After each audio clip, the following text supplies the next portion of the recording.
is Mommy Jo. Hello! Hello po, Mami. Congratulations! Thank you po. Oo. Siguro kasi marami nang natanong lahat na, no? Ako, ang curiosity ko, katulad ng mga fans mo, saan lugar ang more maraming na bubuo kang kanta? Anong lugar ang nakaka-inspire sa'yo na makasulat mo? Kasi ang gaganda ng mga kanta mo. Salamat po. Okay. Siguro sa lugar, kahit saan po eh. Mostly I write my songs sa bahay lang po. Pero ngayon po kasi minsan na lang po ako nasa bahay since madami pong nangyayari. So madami mga gig, ganyan. So sometimes sa van even. But kagaya ng isa pong sinabi ko sa article, as long as I have my earphones and my phone, parang kaya ko pong gumawa ng kanta anywhere. Kasi I take inspiration from all the things naman na nakikita ko and na-observe ko. And whenever nga po, actually, one time, feeling ko si Ayana ba yung katabi ko? Sa concert ni Kuya TJ. Ay, sa airplane! Sa airplane. Sa airplane! Yes. Sa airplane, nagugulat siya na natatype ako. Tapos gumagawa, Anong ginagawa mo, Maki? Gumagawa ako ng song. Okay. Ganun po kasi pag ito po sa mga creative people, actually gusto ko pong sabihin to na one teacher, yung teacher ko po sinabi sa akin to one time. Pag meron kang creative thing na naisip, write it down at that moment. Write it down. If may naisip kang melody, record it. Kasi yun yung mga moments na hindi mo akalain na mababago yung buhay mo. And ako ganun ako nangyari po sa saan. Sinulat ko lang po sa bahay.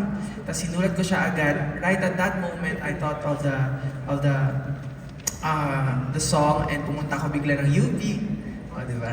Tapos nabuo na sa QC, sa UP, sa Kalsada ng BGC. And it changed my life. So, ayun po. Thank you po.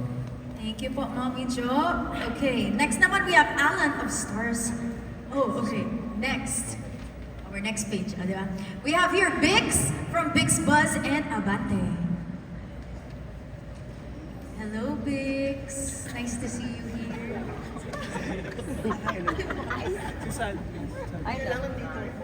Hi, Maki! Congratulations! Thank you po. We love your music. Actually, nung Bini last year, nagpa-picture pa ako sa'yo kasi love na love ko na yung mga song mo. Thank Doon you sa po. mga tanong era.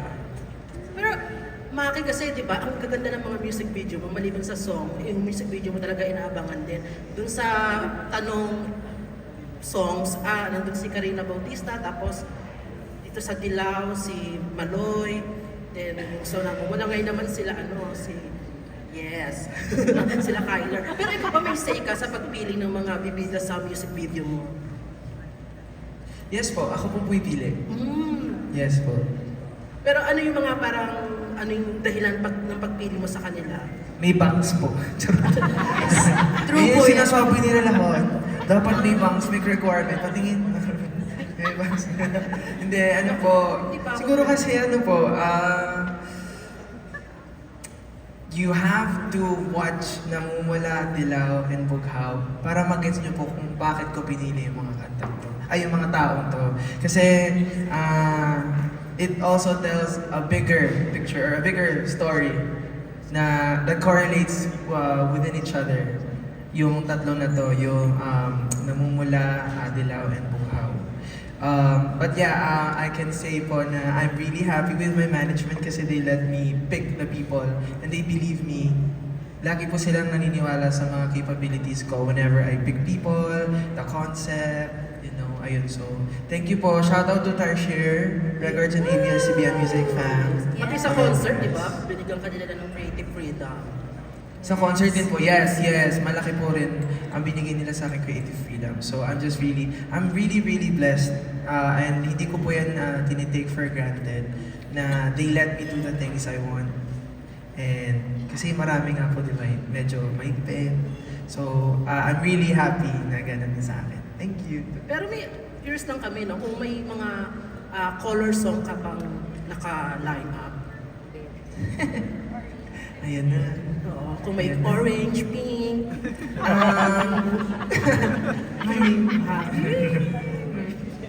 Periwink, tama ba color? Yeah, periwinkle. Favorite color ko yan. Yes, Ate Mari. Yung mga ganito, pwedeng mamaya, no? Or pwede na ngayon? Oh, ito na yun eh. Ano? Approve? Approve, Mama D? Approve! Hindi kita makita. Approve. Talim ka pa. Naka-thumbs up. Charot, joke lang. Kasi ano siya eh, 4-9, sorry. Charot, joke lang.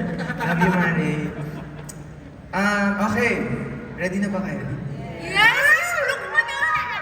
Okay, so...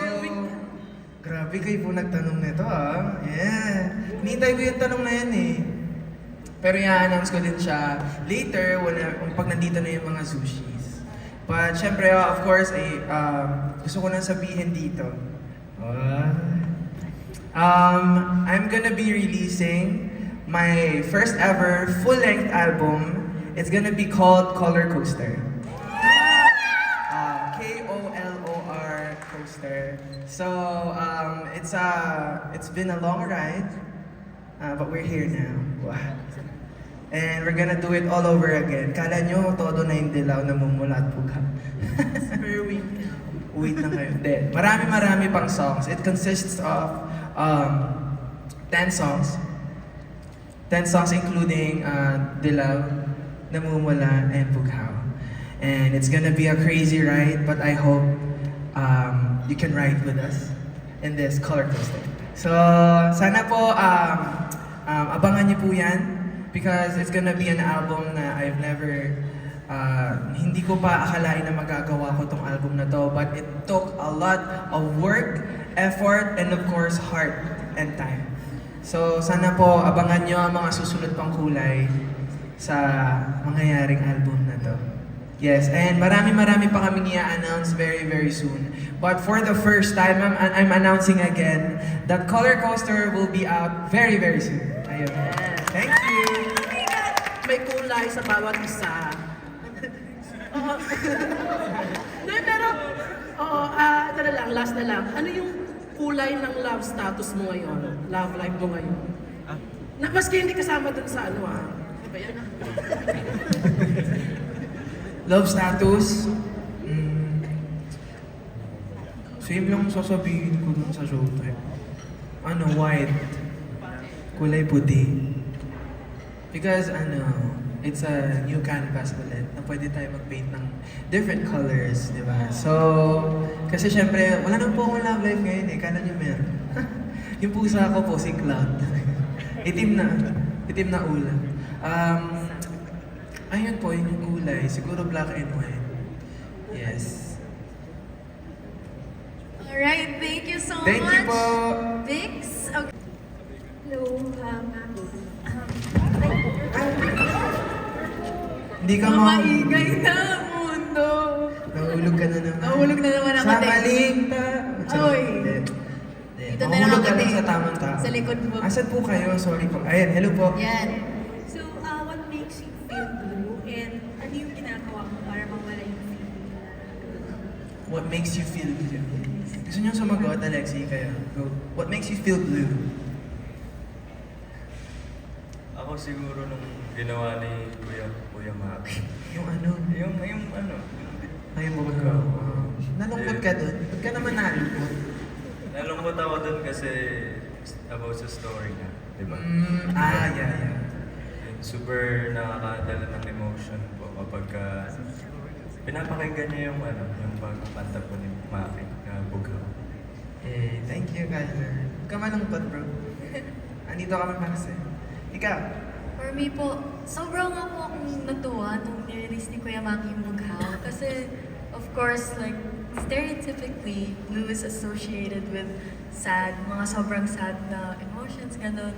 Pero, the way he interpreted it, tas with the message pa about the friendship, pati yung long-lasting na love, sobrang niya, nostalgic. It's like painfully but beautifully nostalgic. Parang halo siya ng pag nagkaka-nostalgia siya, pag nagkaka-nostalgia ka, parang naalala mo yung memories mo dati. They may be good memories, they were beautiful, they felt nice, pero at the same time, ouch! May but medyo calm din siya. May pagka, it's like a calm aim, if that makes sense. Ganun. Yeah. Actually, nasabi mo lahat, bro. Yung feeling, song. And yung question po is Makes you feel blue. what makes me feel blue? And how do I handle it? Tama po. Siguro po ang pinaka-kinakalungkot ko ngayon is actually wala. Masaya po ako. Hindi. Siguro moments of kasi no matter how happy we can be or get, there always gonna be a day where you can be sad nang walang dahilan. Nang walang dahilan, you're just gonna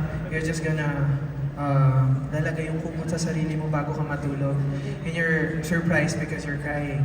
Diba? May mga ganun po tayong moments. And ako, ganun po ako. Sometimes, may mga ganun ako moments na bigla na lang akong iiyak. Bigla na lang po ako nalulungkot. But, how I handle it, siguro, yun yung big thing. Paano mo ina-handle yung mga ganung bagay. And paano, pag nangyayari yun consistently, di ba? How do you handle it? I think, ako, at the moment, I don't push away my tears. I don't push away my emotions. I let feelings be feelings. Because you have to feel your feelings, di ba? And these emotions are made to be felt. But not always. So whenever I feel na parang lagi ako nalulungkot, I need to do something. I need to do something for myself. I'm not gonna sit there and cry all day and all night, every day. You have to do something. And I always do something. It may be the moments I share with my friends na I'm gonna call them. Kasi yung mga ganong moments, dapat talaga, tinatawagan mo yung kaibigan mo. Diba? And for sure, they're just waiting for you. Nahinihintay ka lang nila din na tumawag or mag-text. Kasi namimiss ka rin nila, pero ayaw nilang sirain yung busy schedule mo. Baka mamaya, di ba? May mga ganun eh. Pero yeah, I always tell my friends and I always hug my cat whenever it happens. And, You also turn to music every time. oh yes, ayan. Actually yan po, tama po. Di ba? Kayo po si Maki. Sorry. Actually yun po, ito yung pinakamalaki ko pa. Sorry po nalilimutan ko minsan yung mga ganyan ko. Pero ano po, mostly, ayan, actually, in order for me to feel my feelings more, kasi pag umiiyak po ako, gusto ko naiiyak lahat. Ganyan po ako. So, makikinig po ako ng mga kanta na mas nakakaiyak. Call it comfort, hindi. I actually have these playlists if you guys want to check it out. And you can follow me on Spotify pala if you want to be updated sa mga playlists ko. I have this playlist, it's called Blue Hour. Actually, bago ko pa nagawa ng Bughaw, I made this playlist for myself. Kasi itong Blue Hour, it gives me solace and gives me the right amount of tears na nafe-feel ko sa sarili ko whenever I listen to this playlist. So kung gusto nyo i-check yun, check nyo yung playlist ko, maganda yun. And also, I put clues lagi sa mga playlist na nilalagay ko sa Spotify. So yeah, I listen to music a lot.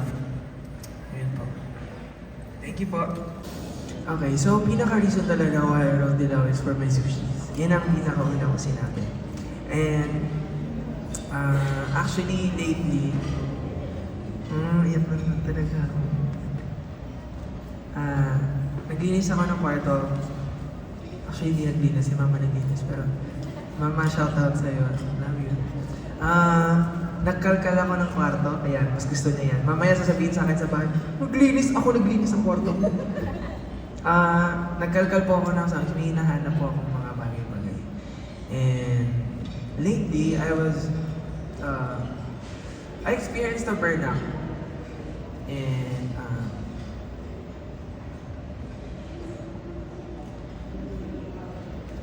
easy as we see people on social media na parang they're having the fantastic moments in their lives. It's all happening. And dire-diretso, and you owe it to the universe to be happy. But there were moments in my life recently na I felt really, really useless. I felt really, really disappointed in myself for something. Mga ganun talaga moments. And it makes you really sad. But, may mga tao talaga na they will always remind you how